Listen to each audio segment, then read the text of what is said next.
அப்படியே நான் கேட்க வந்தேன். நான் ஒண்ணு சொல்றேன் என்னன்னு கேட்டா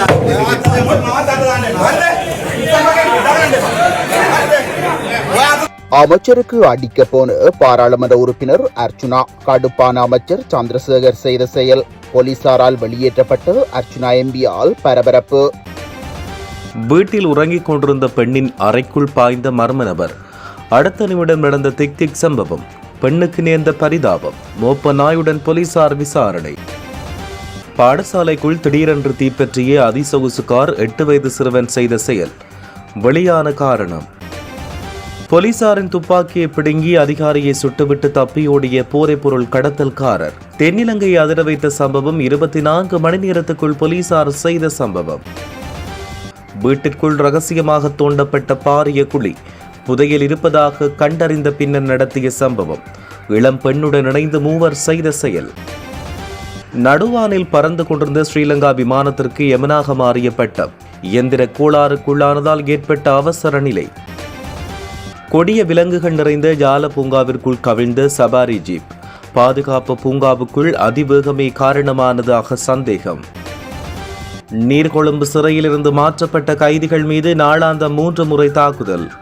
சிறையிலிருந்து கசிந்த ரகசிய தகவல். அதிகாரிகள் நடாத்தும் பழிவாங்கல். மண்ணெண்ணெயில் ஓடிய டிப்பர்கள் சாரதிகள் கைது. நாடு முழுவதும் திட்டத்திற்கு வரும் நடைமுறை. முன்னாள் அமைச்சர் பிமல் வீரவன்சவின் சகோதரர் சரத் வீரவன்ச விளக்கமறியலில். கொழும்பு அரசியலில் அடுத்த பெரும் பரபரப்பு. கொள்கலன் முனையத்தில் அதிகாரிகளை அதிர வைத்த சீன நாட்டவர். இதுவரை செய்யாத திடுக்கிடும் கடத்தலை நடத்திய சம்பவம் பதிவு. வெளியான முழு விவரம். காலி சிறைச்சாலைக்குள் வந்து வீழ்ந்த பாசல் ஆயுதங்களா போதைப் பொருட்களா என்று சந்தேகம். தீவிரப்படுத்தப்படும் விசாரணைகள்.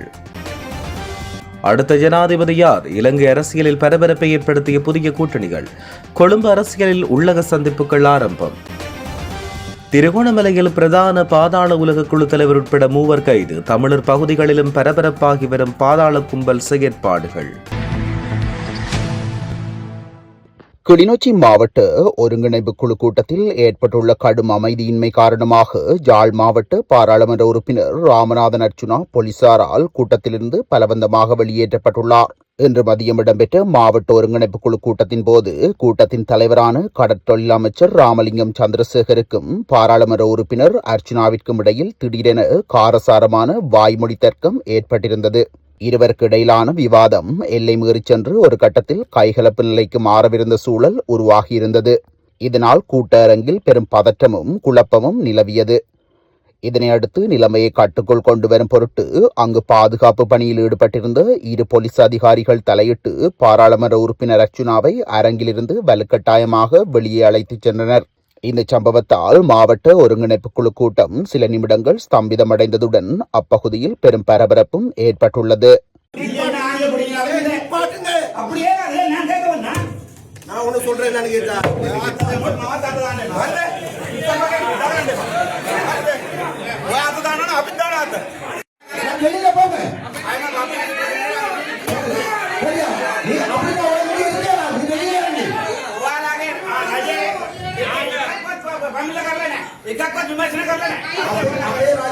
අපේ ඒ කතා නෙවෙයි තමුන්නාන්සේගේ ජීවිතේ බඩේන ජීවිතේ අපුරුම චෝදනා කරනවා එහෙම කරන්න බෑ හරි ඒ වෙලාවට වැඩ කළා ඒ වන්දනේ දෙපාර්තමේන්තුව දෙනවා නඩුවක් පාඩම මොකද කරුවේ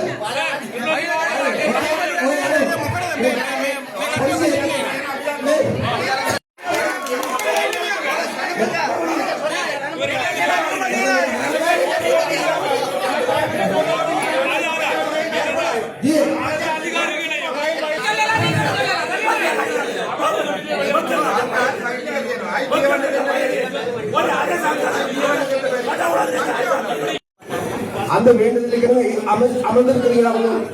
கொஞ்சம் இருக்கிறீங்களா?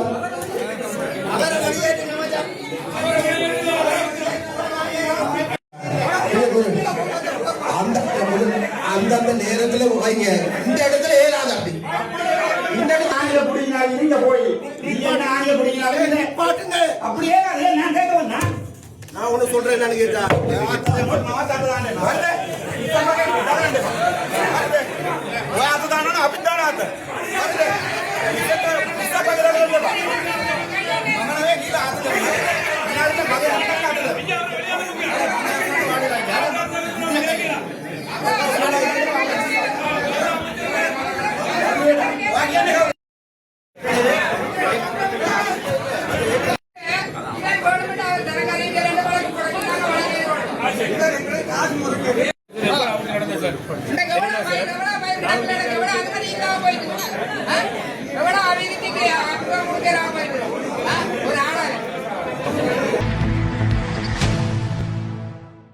களுத்துறை மில்லனிய ரத்தியகோட பகுதியில் உள்ள வீடொன்றில் நேற்று இரவு அத்துமீறி நுழைந்து அடையாளம் தெரியாத நபர் வீட்டின் உரிமையாளரான பெண்ணிடம் அநாகரிகமாக நடந்து கொண்டுவிட்டு தப்பிச் சென்ற சம்பவம் தொடர்பில் மில்லனிய போலீசார் விசாரணைகளை ஆரம்பித்துள்ளனர். போலீசார் தெரிவித்ததன்படி குறித்த பெண் வழக்கம் போல தன்னுடைய கணவருடன் வீட்டில் உறங்கிக் கொண்டிருந்தார். மனைவி ஒரு அறையிலும் கணவர் எதிர்ப்புற அறையிலும் உறங்கிக் கொண்டிருந்ததாக தெரிவிக்கப்பட்டுள்ளது. இந்நிலையில் சந்தேக நபர் வீட்டின் ஜன்னல் வழியாக உள்ளே நுழைந்து பெண் உறங்கிக் கொண்டிருந்த அறைக்கு சென்று அவரின் உடலை தொட்டு எழுப்பியதாக ஆரம்பகட்ட விசாரணைகளில் தெரிய வந்துள்ளது. திடீரென்று ஏதோ அசாதாரணம் நிகழ்வதை உணர்ந்த பெண் விழித்தெழுந்து சந்தேக நபரை கண்டு உரக்க கூச்சலிட்டார். அதையடுத்து சந்தேக நபர் அங்கிருந்து தப்பிச் செல்லும் முன் பெண் அணிந்திருந்த சேலையை இழுத்து எறிந்துவிட்டு தப்பி ஓடியுள்ளதாக போலீசார் தெரிவித்தனர். சம்பவம் தொடர்பில் கிடைக்கப்பெற்ற முறைப்பாட்டின் அடிப்படையில் மில்லனிய போலீசார் விசாரணைகளை ஆரம்பித்ததோடு தடயங்களை பின்தொடர்வதற்காக ஷாக்கி என்ற மூப்ப நாயையும் சம்பவ இடத்துக்கு அழைத்து மேலதிக விசாரணைகள் முன்னெடுக்கப்பட்டு வருகிறது. சந்தேக நபரை அடையாளம் கண்டு கைது செய்வதற்கான நடவடிக்கைகள் தொடர்ந்து இடம்பெற்று வருவதாக போலீசார் மேலும் தெரிவித்துள்ளனர். குருநாகல் பகுதியில் உள்ள பாடசாலை ஒன்றின் வளாகத்தில் நிறுத்தி வைக்கப்பட்டிருந்த சொகுசு கார் தீப்பற்றிய சம்பவத்துக்கும் அங்கு காணப்பட்ட 8 வயது சிறுவனுக்கும் தொடர்பு உள்ளதாக சமூக வலைதளங்களில் பரவி வரும் காணொலி தொடர்பில் இலங்கை போலீசார் விளக்கம் அளித்துள்ளனர். போலீஸ் தலைமையகம் வெளியிட்டுள்ள அறிக்கையில் குறித்த சிறுவன் காரை தீயிட்டெரித்ததாக கூறப்படுவதற்கான எந்தவொரு உறுதியான ஆதாரமும் இதுவரை கிடைக்கப்பெறவில்லை என்று தெரிவிக்கப்பட்டுள்ளது. கடந்த ஜூலை மாதம் 3ஆம் தேதி குருநாகலில் உள்ள பிரபல பாடசாலை ஒன்றின் வளாகத்தில் நிறுத்தி வைக்கப்பட்டிருந்த சுமார் 14 மில்லியன் ரூபாய் பெறுமதியான சொகுசு கார் ஒன்றை திடீரென்று தீப்பற்றி எரிந்தது. சம்பவம் தொடர்பில் கிடைத்த முறைப்பாட்டின் அடிப்படையில் குருநாகல் போலீசார் விசாரணைகளை ஆரம்பித்துள்ளனர். இதன்பொழுது சமூக வலைதளங்களில் பரவி வரும் காணொலியில் காணப்படும் சிறுவன் குறித்த பாடசாலையில் கல்வி பயிலும் 8 வயது மாணவன் என்பதும் சம்பவம் இடம்பெற்ற நேரத்தில் அவர் காரின் அருகே நடந்து சென்றதும் விசாரணையில் உறுதி செய்யப்பட்டதாக போலீசார் தெரிவித்தனர். எனினும் அந்த சிறுவனை காருக்கு தீ வைத்தார் என்பதை உறுதிப்படுத்தும் வகையில் எந்த ஒரு நேரடி சாட்சியங்களோ அல்லது தடயவியல் ஆதாரங்களோ இதுவரை கிடைக்கப்பெறவில்லை என போலீசார் சுட்டிக்காட்டியுள்ளனர். சம்பவம் தொடர்பில் நீதிமன்றத்துக்கு அறிக்கை சமர்ப்பிக்கப்பட்டுள்ளதோடு மேலதிக விசாரணைகள் தொடர்ச்சியாக மேற்கொள்ளப்பட்டு வருவதாக தெரிவிக்கப்பட்டுள்ளது. கட்டுநாயக்க தேவமொட்டாவ பகுதியில் நேற்று பிற்பகல் நடத்தப்பட்ட துப்பாக்கிச் சூட்டு சம்பவத்துடன் தொடர்புடைய சந்தேக நபர் கைது செய்யப்பட்டுள்ளார். கடமையில் இருந்த போலீஸ் உத்தியோகத்தர் மீது அவர் கடமை நேர துப்பாக்கியால் துப்பாக்கி பிரயோகத்தை நடத்திவிட்டு சந்தேக நபர் தப்பிச் சென்றுள்ளார். அவரை கைது செய்வதற்காக போலீசார் தீவிர தேடுதல் வேட்டையில் ஈடுபட்ட நிலையில் நேற்று மாலை அவர் கைது செய்யப்பட்டுள்ளார். அதே நேரம் இந்த துப்பாக்கிச் சூட்டு சம்பவத்தில் காயமடைந்த போலீஸ் உத்தியோகத்தர் தொடர்ந்து நீர்கொழும்பு வைத்தியசாலையில் சிகிச்சை பெற்று வருகிறார். கைது செய்யப்பட்ட போதைப்பொருள் கடத்தக்கார ஒருவர் அந்த போலீஸ் உத்தியோகத்தரின் கடமை நேர துப்பாக்கியை பறித்து இந்த துப்பாக்கிச் சூட்டை நடத்தி தப்பிச் சென்றுள்ளார். கிடைக்கப்பெற்ற தகவலின் அடிப்படையில் செயற்பட்ட 2 போலீஸ் உத்தியோகத்தர்கள் மோட்டார் சைக்கிளை பயணித்துக் கொண்டிருந்த போதைப்பொருள் கடத்தல்கார ஒருவரை பின்தொடர்ந்து சென்றனர். இதன்போது தேவமிட்டாவு பகுதியில் வைத்து சந்தேக நபரை நிறுத்தி விசாரணை செய்த பின்னர் அவரை போலீஸ் உத்தியோகத்தர்கள் கைது செய்ய நடவடிக்கை எடுத்துள்ளனர். சந்தேக நபரை போலீஸ் நிலையத்துக்கு அழைத்துச் செல்வதற்கு தயாராக கொண்டிருந்த போது ஒரு போலீஸ் அதிகாரி சந்தேக நபர் வந்த மோட்டார் சைக்கிளை எடுத்து வருவதற்காக சென்றுள்ளார். அந்த வேளை மற்ற அதிகாரியுடன் இருந்த சந்தேக நபர் உடனடியாக செயற்பட்டு அந்த உத்தியோகத்தரிடம் இருந்த கடமை நேர துப்பாக்கியை பறித்து அவர் மீது துப்பாக்கி பிரயோகம் மேற்கொண்டு வேறொரு மோட்டார் சைக்கிளில் தப்பி ஓடியுள்ளமை ஆரம்பகட்ட விசாரணைகளில் தெரிய வந்துள்ளது. தப்புதேகம பிலிபவ பகுதியில் வயல்வெளிக்கு மத்தியில் உள்ள வீடொன்றில் ரகசியமான முறையில் புதைகள் தோண்டிக் கொண்ட பெண்ணொருவர் உள்ளிட்ட 3 போலீசார் கைது செய்துள்ளனர். 20 அடி ஆழ சுரங்கம் கைது செய்யப்பட்டவர்களில் வீட்டில் உரிமையாளரும் புதைகள் தோண்டுவதற்கு பண உதவி வழங்கிய மற்றொரு பெண்ணும் ஆணொருவரும் உள்ளடங்குவதாக தெரிவிக்கப்பட்டுள்ளது. கைது செய்யப்பட்டவர்களில் வீட்டின் உரிமையாளரும் புதைகள் தோண்டுவதற்கு பண உதவி வழங்கிய மற்றொரு பெண்ணும் ஆணொருவரும் அடங்குவர். போலீசார் நடத்திய சோதனையின் போது அந்த வீட்டின் சமையலறையில் 20 அடி ஆழத்துக்கு சுரங்கம் தோண்டப்பட்டு அங்கிருந்து எடுக்கப்பட்ட மண் வீட்டின் மற்றொரு அறைக்குள் ரகசியமாக சேமித்து வைக்கப்பட்டுள்ளது. பூசாரியின் ஆலோசனைக்கு அமையவே இது செயற்படுத்தப்பட்டது. கல்கமுவ எஹெட்வெப பகுதியைச் சேர்ந்த பூசாரி ஒருவரின் ஆலோசனைக்கு அமைய இந்த புதையல் தோண்டும் நடவடிக்கை முன்னெடுக்கப்பட்டதாக சந்தேக நபர்கள் வாக்குமூலம் வழங்கியுள்ளனர். இதையடுத்து தலைமறைவான அந்த பூசாரியை கைது செய்ய போலீசார் விசாரணை மேற்கொண்டு வருகின்றனர். சம்பவ இடத்திலிருந்து நீரிறைக்கும் மோட்டார், மண்வெட்டி மற்றும் புதைகள் தோண்ட பயன்படுத்தப்பட்ட மின்சார உபகரணங்கள் உள்ளிட்ட பல பொருட்கள் போலீசாரால் மீட்கப்பட்டுள்ளதாக தெரிவிக்கப்பட்டுள்ளது. ரத்மலானை விமானப்படை தளத்தில் நேற்று பயிற்சியில் ஈடுபட்ட Y-12 வகை விமானத்தில் பட்டத்தினுள் சிக்கியதால் அந்த விமானம் மீண்டும் ரத்மலானை விமான நிலையத்தில் பாதுகாப்பாக தரையிறக்கப்பட்டதாக இலங்கை விமானப்படை தெரிவித்துள்ளது. இந்த சம்பவத்தால் பயிற்சியில் ஈடுபட்டிருந்த விமானம் ஆபத்திலிருந்து பாதுகாப்பாக தரையிறக்கப்பட்டது. விமானத்தின் இடது பக்க சில் மற்றும் இடது இயந்திர பகுதி, மேலும் சில பகுதிகளில் பட்டத்தின் நூல்கள் அதிகளவில் சிக்கியிருந்தமை கண்டறியப்பட்டதாக விமானப்படை தெரிவித்துள்ளது. இதேவேளை விமான நிலையங்கள் மற்றும் ஓடு பாதைகளுக்கு அருகில் பட்டமிடுவதை தவிர்க்குமாறு முன்னரும் பல தடவைகள் அறிவிக்கப்பட்டது. இவ்வாறான பட்டம் ஏற்றுவதால் விமானங்களின் பாதுகாப்புக்கு கடுமையான அச்சுறுத்தல் ஏற்படுகிறது. ஓடு பாதைகளுக்கு அருகில் பட்டமிடுவது உலகளவில் விமான விபத்துகளுக்கு ஒரு முக்கிய காரணமாக அடையாளப்படுத்தப்பட்டுள்ளது. மேலும் இது விமான செயற்பாடுகளை நேரடி தடையாக அமைகிறது. கட்டுநாயக்க, ரத்மலானை, ஹிங்குராங்குட, சீனக்குடா, அனுராதபுரம், யாழ்ப்பாணம், பலாலி, கட்டுக்குருந்த, கொக்கல, வவுனியா, வீரவில, மட்டக்களப்பு மற்றும் மத்தள ஆகிய இடங்களில் உள்ள ஓடுபாதைகளை சுற்றி இத்தகைய பரவலான பட்டமிடுதல் தற்போது அதிக அபாயகரமான சூழ்நிலை உருவாக்கியுள்ளது. எனவே பயணிகளின் உயிர்களை பாதுகாப்பதற்கு ஓடுபாதைகள் மற்றும் விமான நிலையங்களுக்கு அருகில் வசிக்கும் பொதுமக்கள் அத்தகைய பகுதிகளில் பட்டமிடுவதை முற்றிலும் தவிர்க்குமாறு விமானப்படை கோரிக்கை விடுத்துள்ளது. யாழ தேசிய பூங்காவிற்குள் பாதையை விட்டு விலகி தலைகீழாக கவிழ்ந்த சபாரி ஜீப் வண்டி ஒன்றை மீண்டும் கயிறுகள் மூலம் எடுத்து நேராக்கும் காணொலி ஒன்று சமூக வலைதளங்களில் வைரலாகி வருகிறது. சந்தேகமும் குற்றச்சாட்டும் நிரூபிக்கப்பட்டுள்ளது. குறிப்பாக யாழ தேசிய பூங்காவுக்குள் பயணிக்கும் அனைத்து வாகனங்களுக்கும் கடுமையான வேக கட்டுப்பாடுகள் விதிக்கப்பட்டுள்ள நிலையில் இந்த ஜீப் வண்டி எவ்வாறு பாதையை விட்டு விலகி கவிழ்ந்தது என்பது குறித்து பிற சபாரி ஜீப் சாரதிகள் சந்தேகம் அடைந்துள்ளனர். குறித்த ஜீப் வண்டியின் சாரதி பூங்காவின் விதிமுறைகளை மீறி மிக அதிகமாக வாகனத்தை செலுத்திமையாலேயே வேகத்தை கட்டுப்படுத்த முடியாமல் வண்டி கவிழ்ந்திருக்கலாம் என்று சந்தேகம் வெளியிடப்பட்டுள்ளது. வன விலங்குகளின் நடமாட்டம் இந்த பகுதியில் அதிகமாக காணப்படுகிறது. எனவே இவ்வாறான பொறுப்பற்ற அதிவேக பயணங்கள் விலங்குகளுக்கும் பயணிகளுக்கும் ஆபத்தை விளைவிக்கக்கூடும் என்று சமூக ஆர்வலர்கள் கவலை தெரிவிக்கின்றனர். நீர்கொழும்பு சிறையிலிருந்து வெலிக்கடை சிறையின் YO அறைக்கு மாற்றப்பட்ட 150க்கும் மேற்பட்ட கைதிகள் திட்டமிட்ட மற்றும் மனிதாபிமானமற்ற சித்திரவதைக்கு உள்ளாக்கப்படுவதாக கைதிகள் உரிமைகள் பாதுகாப்பு குழு வெளிப்படுத்தியுள்ளதாக கொழும்பு ஊடகம் ஒன்று செய்தி வெளியிட்டுள்ளது. குழு வெளியிட்ட அறிக்கையின்படி இந்த கைதிகள் சிறை அதிகாரிகளால் ஒரு நாளைக்கு 3 முறை காலை, மதியம், இரவு திட்டமிட்டு தாக்கப்பட்டுள்ளனர். இலங்கை மனித உரிமைகள் ஆணைக்குழுவின் கைதிகள் அளித்த புகார்களுக்கு படிவாங்கும் விதமாக சிறை அதிகாரிகள் இந்த சித்திரவதையை நிகழ்த்தி வருவதாக தெரிவிக்கப்பட்டுள்ளது. இந்த தொடர்ச்சியான தாக்குதலால் பல கைதிகள் படுகாயமுற்று நடக்கவோ அல்லது எழுந்து நிற்கவோ முடியாமல் உள்ளதாக அந்த அறிக்கை குறிப்பிட்டுள்ளது. வழக்கறிஞர்கள் செனகா பெரேரா, சுரேண்டி பெரேரா, தனுஷ்கா டி சில்வா, மனுசிகா கூரே மற்றும் மாதவ இரியகம ஆகியோர் அடங்கிய குழு வெலிக்கடை சிறைக்கு சென்று கைதிகளை பரிசோதித்த போது அவர்களின் உடல்களில் வெளிப்படையான காயங்கள் இருப்பதை கண்டறிந்தனர். இருப்பினும் சிறை அதிகாரிகள் வழக்கறிஞர்களை கைதிகளுடன் தனிப்பட்ட முறையில் பேச அனுமதிக்கவில்லை. மாறாக அவர்களுக்கு அருகில் நின்று அவர்களை அச்சுறுத்த முயன்றனர். இது வழக்கறிஞர் வாடிக்கையாளர்கள் சிறப்புரிமையின் மீறல் என்று வழக்கறிஞர்கள் சுட்டிக்காட்டுகின்றனர். மேலும் சம்பவம் தொடர்பான அதிகாரப்பூர்வ புகாரை ஏற்கக்கூட வெலிக்கடை சிறை கண்காணிப்பாளர் மறுத்துள்ளதாக கூறப்படுகிறது. இதனிடையே சிறை அதிகாரிகள் தகவல்களை மறைப்பதற்காகவும் கடந்த 48 மணி நேரத்தில் 10க்கும் மேற்பட்ட குடும்பங்கள் தங்கள் உறவினர்களை கண்டுபிடிக்க முடியாமல் நிராதரவான நிலைக்கு தள்ளப்பட்டுள்ளதாகவும் CPRP கூறுகிறது. சில குடும்பங்கள் தங்கள் உறவினர்களை கண்டுபிடித்த போதிலும் அவர்களை சந்திக்க சிறை அதிகாரிகள் அனுமதிக்கவில்லை என்று குற்றம் சாட்டப்பட்டுள்ளது. தற்போதைய கடுமையான சூழ்நிலையை கருத்தில் கொண்டு நீதியமைச்சர் கர்ஷன நாணயக்கார உடனடியாக தலையிட்டு ஒரு சுயாதீன மருத்துவக் குழுவின் உதவியுடன் காயமடைந்த கைதிகளுக்கு உடனடி சிகிச்சை அளிக்க நடவடிக்கை எடுக்க வேண்டும் என்று சிறை கைதிகளின் உரிமைகளை பாதுகாப்பதற்கான குழு மேலும் வலியுறுத்தல் விடுத்துள்ளது. கந்தளாய் போலீஸ் பிரிவுக்குட்பட்ட பல்வேறு இடங்களில் மேற்கொள்ளப்பட்ட விசேட சோதனை நடவடிக்கையின் போது மண்ணெண்ணெயிலுடைய 2 டிப்பர் வாகனங்களின் சாரதிகள் போலீசாரால் கைது செய்யப்பட்டனர். கந்தளாய் போலீஸ் நிலைய போக்குவரத்து போலீஸ் பொறுப்பதிகாரி சுகத் பண்டார தலைமையில் இன்று காலை பல்வேறு இடங்களில் விசேட சுற்றி வளைப்பு மேற்கொள்ளப்பட்டது. இந்த நிலையில் மணல் ஏற்றுவதற்கு வருகை தந்த 19 டிப்பர் வாகனங்கள் போலீசாரால் பரிசோதனைக்குட்படுத்தப்பட்டது. இதன்பொழுது மண்ணெண்ணெயிலுடைய 2 டிப்பர் வாகனங்களின் சாரதிகள் போலீசாரால் கைது செய்யப்பட்டனர். குறித்த வாகனங்கள் தடுத்து வைக்கப்பட்டதோடு குறித்த இருவரையும் நீதிமன்றில் முன்னிலைப்படுத்துவதற்கான நடவடிக்கைகளை கந்தளாய் போலீசார் மேற்கொண்டு வருகின்றனர். முன்னாள் அமைச்சர் பிமல் வீரவன்சவின் சகோதரரான சரத் வீரவன்சவை எதிர்வரும் 22ஆம் தேதி வரை விளக்கமறியலில் வைக்குமாறு கொழும்பு கோட்டை நீதவான் நீதிமன்றம் இன்று உத்தரவிட்டது.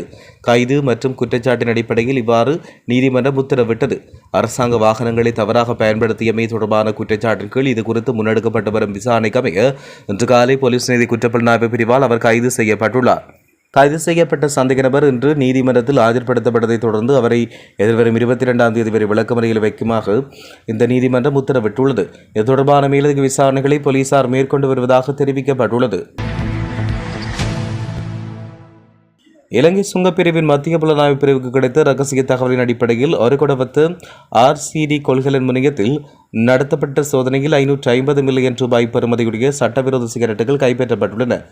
சூட்சுமமாக கடத்தப்பட்டுள்ளதாக தெரிவிக்கப்பட்டுள்ளது. கம்போடியாவிலிருந்து இலங்கைக்கு கொண்டுவரப்பட்ட 40 நீளமுடைய குளிரூட்டப்பட்ட கொள்கலன் ஒன்றை சோதனையிட்ட போது அதன் வெப்பத்தடுப்பு பலகைக்குள் மிகச் சூட்சமான முறையில் மறைத்து வைக்கப்பட்ட 3.6 மில்லியன் சிகரெட்டுகள் கண்டறியப்பட்டுள்ளன. இந்த சிகரெட் பெட்டிகள் ஸ்கேனர் இயந்திரங்களுக்கு கூட புலப்படாதவாறு அடைக்கப்பட்டதாக சுங்க திணைக்கள வட்டாரங்கள் தெரிவிக்கின்றன.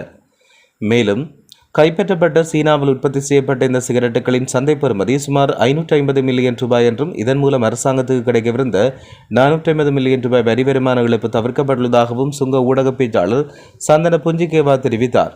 மேலும் தனியார் நிறுவனம் ஒன்றின் பெயரில் இந்த கொள்கலன் இறக்குமதி செய்யப்பட்டதோடு இதன் பின்னணியில் சீன நாட்டவர் ஒருவருக்கு தொடர்பு இருக்கலாம் என்று அதிகாரிகள் சந்தேகிக்கின்றனர். இது தொடர்பான மேலதிக விசாரணைகளை சுங்க அதிகாரிகள் தீவிரப்படுத்தி வருவதாக தெரிவிக்கப்பட்டுள்ளது. காலி சிறைச்சாலை வளாகத்துக்குள் சந்தேகத்துக்கிடமான பார்சல் ஒன்று வீசப்பட்டமை தொடர்பில் விசாரணைகள் ஆரம்பிக்கப்பட்டுள்ளன. இந்நிலையில் காலி சிறைச்சாலையின் பின்புறம் அமைந்துள்ள காலி தொடர்ந்து நிலைய வளாகத்துக்கு அருகிலிருந்து சிறைச்சாலை வளாகத்துக்குள் சந்தேகத்துக்கிடமான பார்சல் ஒன்றை வீசி தப்பியோடியதாக தெரிவிக்கப்படும் இருவரை கைது செய்வதற்கான விசாரணைகள் ஆரம்பிக்கப்பட்டுள்ளன. காவல்துறை விசேட படையத்துக்கு கிடைத்த ரகசிய தகவலின் அடிப்படையில் காலி காவல்துறை தலைமையகத்துடன் இணைந்த அதிகாரிகள் சம்பவம் தொடர்பில் விரிவான விசாரணையை தொடங்கியுள்ளனர். அந்த 2 நபர்களால் வீசப்பட்ட சந்தேகத்துக்கிடமான பார்சலை மீட்ட காவல்துறையினர் அதனை பரிசோதித்த போது அதில் ஐஸ் என்று அழைக்கப்படும் 2180 மில்லிகிராம் கிறிஸ்டல் மெத்தம்பெட்டமைன் போதைப்பொருள், புகையிலை மற்றும் மொத்தம் 49 சிகரெட் லைட்டர்கள் இருந்தமை கண்டுபிடிக்கப்பட்டுள்ளது. சிறைச்சாலை கைதிகளை சென்றடையும் நோக்கில் போதைப்பொருள் மற்றும் தடை செய்யப்பட்ட பொருட்களை கொண்ட இந்த பார்சல் சிறைச்சாலை சுவருக்கு மேல் வீசுவதற்காக தயாரிக்கப்பட்டிருக்கலாம் என்றும் சந்தேகம் வெளியிடப்பட்டுள்ளது. சம்பவத்துடன் தொடர்புடைய சந்தேக நபர்களை அடையாளம் கண்டு கைது செய்வதற்கான மேலதிக விசாரணைகளை காலி காவல்துறை தலைமையகத்தினர் மேற்கொண்டுள்ளனர். இலங்கையின் அரசியல் நடவடிக்கை நாளுக்கு நாள் மாறிக்கொண்டு செல்வதோடு பல புதிய அணிகளும் கூட்டணிகளும் உருவாக்கி வருகின்றன. இந்நிலையில் அடுத்த ஜனாதிபதி தேர்தல் 2029ஆம் ஆண்டு நடைபெறவுள்ளது. இதையடுத்து அரசியல் கட்சிகள் தேர்தல் நடவடிக்கைக்காக தயார்படுத்தலை முன்னெடுத்து வருகின்றனர். பல்வேறு தரப்புகள் தங்களின் ஆதரவாளர்களை ஒன்றிணைக்கும் முயற்சியில் ஈடுபட்டுள்ளனர். உதாரணமாக நாமல் ராஜபக்ஷ மற்றும் திலித் ஜெயவீர போன்றோர் மக்கள் சந்திப்பை மேற்கொண்டு வருகின்றனர். எதிர்வரும் ஜனாதிபதி தேர்தலில் பொது வேட்பாளர்களாக ரணில் விக்ரமசிங்க, சஜித் பிரேமதாச, நாமல் ராஜபக்ச, சம்பிக் ரணவக, தயாஸ்ரீ ஜெயசேகர போன்றோர் போட்டியிட உள்ளதாக தெரிவிக்கப்பட்டுள்ளது. அடுத்த ஜனாதிபதி தேர்தலில் யார் வெற்றி பெறுவார்கள் என்பதை தீர்மானிப்பதில் தமிழ், முஸ்லிம் மற்றும் மலேக கட்சிகளின் ஆதரவு முக்கிய பங்காற்றும் என்று தெரிவிக்கப்பட்டுள்ளது. திருகோணமலையில் பிரதான பாதாள உலக குழு தலைவரான கெம்பா உட்பட 3 சந்தேக நபர்கள் கைது செய்யப்பட்டுள்ளனர். உப்புவெளி பகுதியில் ஆபத்தான வாள்கள் மற்றும் ஐஸ் போதைப்பொருளுடன் இவர்கள் கைது செய்யப்பட்டுள்ளனர். விசேட காவல்துறை அதிரடிப்படையினர் இந்த கைது நடவடிக்கையை மேற்கொண்டனர். சம்பவம் தொடர்பில் தெரிய வருகையில் உப்புவெளி மின்சார நிலைய வீதியில் நேற்று முன்தினம் மேற்கொள்ளப்பட்ட விசேட சோதனை நடவடிக்கையில் அவர்கள் கைது செய்யப்பட்டுள்ளனர். கைது செய்யப்பட்டுள்ள சந்தேக நபர்களிடமிருந்து ஆபத்தான ஆயுதங்களும் கணிசமான அளவு போதைப் பொருட்களும் மீட்கப்பட்டுள்ளதாக தெரிய வருகிறது. இதன்போது முக்கிய சந்தேக நபரிடமிருந்து 16 கிராம் ஐஸ் போதைப்பொருள் மற்றும் 2 கூர்மையான வாள்கள், 2வது சந்தேக நபரிடமிருந்து 8 கிராம் ஐஸ் போதைப்பொருள், 3வது சந்தேக நபரிடமிருந்து 7 கிராம் ஐஸ் போதைப்பொருள் கைப்பற்றப்பட்டுள்ளன. கைது செய்யப்பட்ட குழுவினர் திருவண்ணாமலை பகுதியில் பல்வேறு சட்டவிரோத செயற்பாடுகளில் ஈடுபட்டு வந்துள்ளமை ஆரம்பகட்ட விசாரணைகளில் தெரிய வந்துள்ளது. இந்த குழுவினருக்கு எதிராக ஏற்கனவே 2 படுகொலை வழக்குகள் நிலுவையில் உள்ளன. அத்துடன் பொதுமக்களை அச்சுறுத்தி படம் பறித்தமை மற்றும் போதைப்பொருள் கடத்தல் தொடர்பான பல வழக்குகள் திருவண்ணாமலை நீதவான் நீதிமன்றில் விசாரணையில் உள்ளதாக காவல்துறையினர் தெரிவித்துள்ளனர். கைது செய்யப்பட்டுள்ள சந்தேக நபர்கள் 3வரும் அவர்களிடமிருந்து கைப்பற்றப்பட்ட வாள்கள் மற்றும் போதைப் பொருட்களுடன் மேலதிக சட்ட நடவடிக்கைக்காக உப்புவெளி காவல் நிலையத்தில் ஒப்படைக்கப்பட்டுள்ளதாக தெரிவிக்கப்படுகின்றமையும் குறிப்பிடத்தக்கது. வீட்டில் உறங்கிக் கொண்டிருந்த பெண்ணின் அறைக்குள் பாய்ந்த மர்ம நபர். அடுத்த நிமிடம் நடந்த திக் சம்பவம். பெண்ணுக்கு நேர்ந்த பரிதாபம். மோப்ப நாயுடன் போலீசார் விசாரணை. பாடசாலைக்குள் திடீரென்று தீப்பற்றிய அதிசொகுசு கார் 8 வயது சிறுவன் செய்த செயல். வெளியான காரணம். போலீசாரின் துப்பாக்கியை பிடுங்கி அதிகாரியை சுட்டுவிட்டு தப்பியோடிய போதைப்பொருள் கடத்தல்காரர். தென்னிலங்கையை அதிர வைத்த சம்பவம். 24 மணி நேரத்துக்குள் போலீசார் செய்த சம்பவம். வீட்டிற்குள் ரகசியமாக தோண்டப்பட்ட பாரிய குழி புதையல் இருப்பதாக கண்டறிந்த பின்னர் நடத்திய சம்பவம். இளம் பெண்ணுடன் இணைந்து மூவர் செய்த செயல். நடுவானில் பறந்து கொண்டிருந்த ஸ்ரீலங்கா விமானத்திற்கு யமனாக மாறிய பட்டம். இயந்திர கோளாறுக்குள்ளானதால் ஏற்பட்ட அவசர நிலை. கொடிய விலங்குகள் நிறைந்த ஜால பூங்காவிற்குள் கவிழ்ந்த சபாரி ஜீப். பாதுகாப்பு பூங்காவுக்குள் அதிவேகமே காரணமானதாக சந்தேகம்.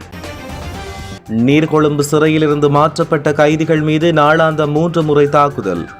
சிறையிலிருந்து கசிந்த ரகசிய தகவல். அதிகாரிகள் நடாத்தும் பழிவாங்கல்.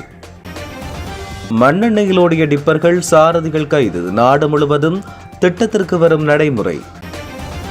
முன்னாள் அமைச்சர் பிமல் வீரவன்சவின் சகோதரர் சரத் வீரவன்ச விளக்கமறியலில். கொழும்பு அரசியலில் அடுத்த பெரும் பரபரப்பு. கொள்கலன் முனையத்தில் அதிகாரிகளை அதிர வைத்த சீன நாட்டவர். இதுவரை செய்யாத திடுக்கிடும் கடத்தலை நடத்திய சம்பவம் பதிவு. வெளியான முழு விவரம். காலி சிறைச்சாலைக்குள் வந்து வீழ்ந்த பாசல் ஆயுதங்களா போதைப் பொருட்களா என்று சந்தேகம். தீவிரப்படுத்தப்படும் விசாரணைகள். அடுத்த ஜனாதிபதி யார்? இலங்கை அரசியலில் பரபரப்பை ஏற்படுத்திய புதிய கூட்டணிகள். கொழும்பு அரசியலில் உள்ளக சந்திப்புகள் ஆரம்பம். திருகோணமலையில் பிரதான பாதாள உலக குழு தலைவர் உட்பட 3 கைது. தமிழர் பகுதிகளிலும் பரபரப்பாகி வரும் பாதாள கும்பல் செயற்பாடுகள்.